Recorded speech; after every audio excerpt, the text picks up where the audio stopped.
Hello Ragini, hello हमारी रचनाओं का आकाश।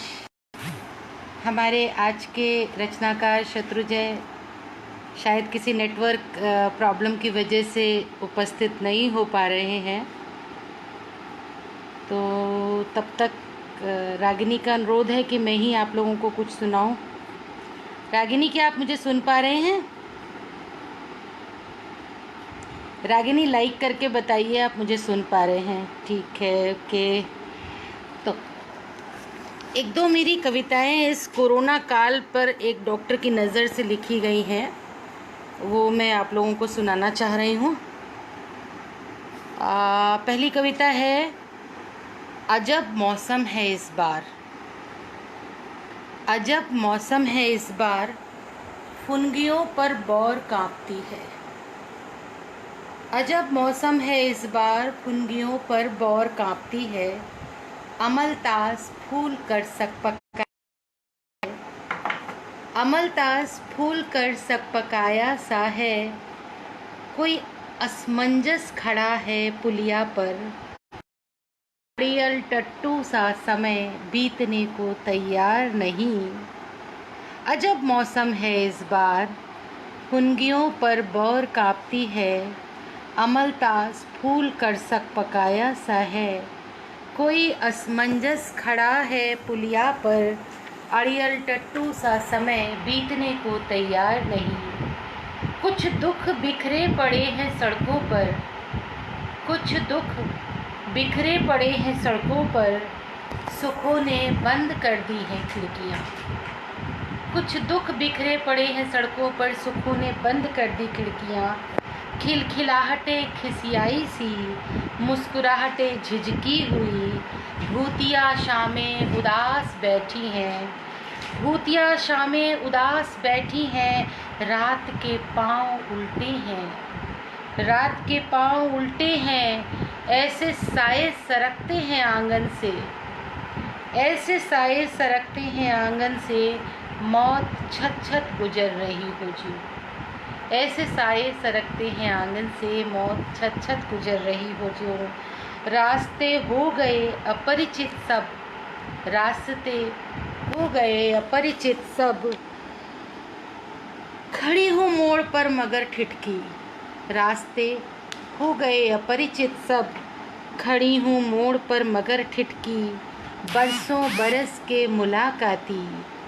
बरसों बरस के मुलाकाती हो गए अजनबी अचानक से। मुझे जाना है घर। मुझे जाना है घर, मगर करूं क्या? मुझे जाना है घर, मगर करूं क्या? मेरा चेहरा ही गुम हो गया है कहीं। मेरा चेहरा ही गुम हो गया है कहीं पर का एक मतलब ये है कि हम डॉक्टर्स आजकल अपने स्वाभाविक रूप में अपनी मुस्कुराहटों के साथ मरीज़ों के सामने नहीं आते हैं।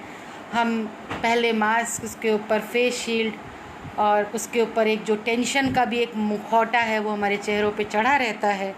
इसलिए कहा मुझे जाना है घर, मगर क्या करूं? मेरा चेहरा ही गुम हो गया है कहीं। दूसरी कोरोना काल की कविता है, मैं सड़क पर हूँ। मैं सड़क पर हूँ, कार के शीशे पर लगा है स्वास्थ्य सेवा का स्टिकर। मैं सड़क पर हूँ, कार के शीशे पर लगा है स्वास्थ्य सेवा का स्टिकर।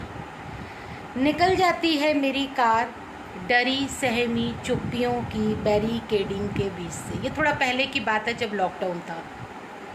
लॉकडाउन के दिनों की बात है, जब सारी सड़कें सूनी पड़ी होती थीं और बीच में डरे सहमे से पुलिस वाले बैरिकेडिंग लेके खड़े होते थे। डरी सहमी चुप्पियों की बैरिकेडिंग के बीच से, पुलिस और अर्धसैनिक बलों की तैनाती के बीच से, मैं देखती हूँ उनके चेहरों की उद्विग्न ऊब।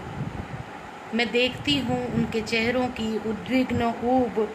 मैं देखती हूँ समय की बदली हुई धूप। मैं देखती हूँ समय की बदली हुई धूप। बेचेहरा बैठे हैं। मैं जिस एरिया में प्रैक्टिस करती हूँ वो थोड़ा सा कस्बाई माहौल है, तो हम डॉक्टर्स मरीजों को, मरीज़ डॉक्टरों को सब बहुत अच्छे से एक दूसरे को जानते पहचानते हैं, तो लेकिन ऐसा नहीं हो पा रहा आजकल। तो इसीलिए कहा कि बेचेहरा बैठे हैं मेरी क्लिनिक की बेंचों पर जगह छोड़ छोड़, बेचेहरा बैठे हैं मेरी क्लिनिक की बेंचों पर जगह छोड़ छोड़, वर्षों के परिचित चेहरे, वर्षों के परिचित चेहरे बेचेहरा बैठे हैं मेरी क्लिनिक की बेंचों पर जगह छोड़ छोड़, पैर पड़ाने लाई गई बहुएं, जन्मदिन का केक मेरे लिए बचाने वाले बच्चे, शीरमाल वाली शायना, पंजीरी वाली पद्मा, छांटती हूँ तजुर्बेकार नज़रों से, छांटती हूँ तजुर्बेकार नज़रों से, किसे रखना है इलाज के लिए यहीं, किसे भेज देना है सरकारी आगे उनकी किस्मत। वर्षों के परिचित चेहरे, पैर पड़ाने लाई गई बहुएं, जन्मदिन का केक मेरे लिए बचाने वाले बच्चे, शीरमाल वाली शायना, पंजीरी वाली पद्मा, छांटती हूँ तजुर्बेकार नज़रों से, किसे रखना है इलाज के लिए यहीं, किसे भेज देना है सरकारी आगे उनकी किस्मत। पटवार घर के आगे लगी लंबी लाइन, पटवार घर के आगे लगी लंबी लाइन, भूख से मिलती जुलती है दाल भात की महक, हाथों में डब्बे लिए खड़े बच्चे बूढ़े स्त्री पुरुष, जगह छोड़ छोड़, जगह छोड़ छोड़, धूप बढ़ने लगी है, हवा गर्म हो चली है, जर्द पत्ते उसी तरह बिछने लगे, उसी तरह उड़ने लगी धूल जैसे उड़ती थी पिछले बरस, उसी तरह उड़ने लगी धूल जैसे उड़ती थी पिछले बरस। फड़फड़ा रहा है मेरी गाड़ी पर लगा स्वास्थ्य सेवा का स्टिकर, फड़फड़ा रहा है मेरी गाड़ी पर लगा स्वास्थ्य सेवा का स्टिकर, नोच कर फेंक दूं क्या, नोच कर फेंक दूं क्या, या बदलेगा मौसम, कौन जाने, कौन जाने, शायद बदले मौसम। ज़रूर उम्मीद है कि मौसम बदलेगा। कल हमारे पास शत्रुंजय फिर से आएंगे और इस बार उनका नेटवर्क ख़राब नहीं होगा, तो हम उनसे कविताएं सुनेंगे। अभी के लिए एक और कोरोना काल की ही कविता।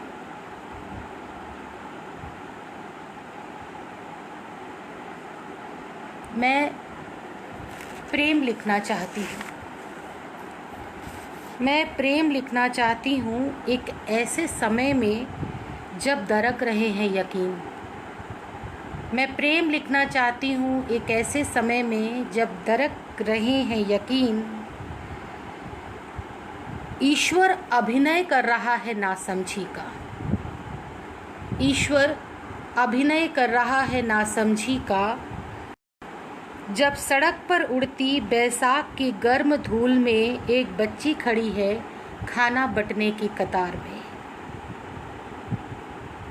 जब सड़क पर उड़ती बैसाख की गर्म धूल में एक बच्ची खड़ी है खाना बंटने की कतार में, वो जल्दी में अपना स्कूल बैग कहीं भूल गई है, वो ले आई है बस लंच बॉक्स जिसमें लेकर जाती थी स्कूल माँ के हाथों की रोटी और सब्जी, वो जल्दी में अपना स्कूल बैग कहीं भूल गई है, ले आई है माँ के अपना खाली लंच बॉक्स जिसमें ले जाती थी स्कूल माँ के हाथों की रोटी और सब्जी, आज लेकर जाएगी घर पर सरकारी दाल भात। मैं उसके डिब्बे में एक कविता रखना चाहती हूँ, मैं उसके डिब्बे में एक प्रेम कविता रखना चाहती हूँ। प्रेम मैं उस कांस्टेबल के लिए भी लिखना चाहती हूँ जो नहीं मिला अपने 5 साल के बच्चे से कई दिन से, जबकि इसमें उस बच्चे की कोई गलती नहीं थी, जबकि उसमें उस बच्चे की गलती नहीं थी। उसकी पत्नी क्या शाम होते मुँह धो बाल संवार लिपस्टिक लगाती होगी इन दिनों भी। सोचती हूँ प्रेम लिखूँ तो शायद खिल जाए उसकी मुस्कुराहट, सोचती हूँ प्रेम लिखूँ तो शायद खिल जाए उसकी मुस्कुराहट। प्रेम मैं अपनी उस मरीजा के लिए भी लिखूंगी जो गंवा बैठी 2 महीने का गर्भ, ना आ सकी अस्पताल बिना साधन, बहता रहा रक्त। मैं बड़ी अजीब अजीब स्थितियों में प्रेम लिखना चाहती हूँ, मैं बड़ी अजीब अजीब स्थितियों में प्रेम में डूब जाती हूँ इन दिनों। जैसे जब शबाना को सीता की अम्मा ने कहा उल्टी आए तो अदरक चूस लियो बिटिया, जैसे जब शबाना को सीता की अम्मा ने कहा उल्टी आए तो अदरक चूस ले बिटिया, जैसे जब सब्जी वाले ने दाम के अलावा पैसे लेने से मना किया, जैसे जब सखी ने भेजी एक पुरानी फिल्म की वीडियो, जब किसी सखी ने भेजी वीडियो तो पहले भेजा करते थे, आजकल लिंक भेजते हैं, जैसे सब सखी ने भेजी एक पुरानी फिल्म की लिंक, जैसे जब रास्ते में डिवाइडर पे उगे दिखे पीले कनेर के फूलों के गुच्छे, बिना डरे बेबाकी से हवा की गलबहियाँ डाले दिखा लाल रंग का एक फीता, जैसे जब हंस पड़ा किलकारी मार बादल का कोई टुकड़ा, जैसे जब तुम्हारा फ़ोन आया, जैसे जब तुम्हारा फ़ोन आया अनायास अप्रतीक्षित, जैसे जब मैं ऐसे बेढंग अतरंगी समय में प्रेम लिखना चाहती हूँ, मैं ऐसे बेढब अतरंगी समय में प्रेम लिखना चाहती हूँ, छटपटाकर बंधन छुड़ाकर प्रेम लिखना चाहती हूँ, मैं प्रेम लिखना चाहती हूँ। और अब मैं अपनी बात यहीं पे समाप्त करती हूँ। कल आप लोग ज़रूर मिलें इसी जगह पे और हम किसी और रचनाकार के बारे में, और अनफॉर्चुनेटली आज मुझे आना पड़ा। उम्मीद करती हूँ कल हम किसी और रचनाकार की कविताएं सुनेंगे और बहुत अच्छे से इस कार्यक्रम को एंजॉय करेंगे। धन्यवाद रागनी, धन्यवाद आशीष जी, धन्यवाद कसीम जी।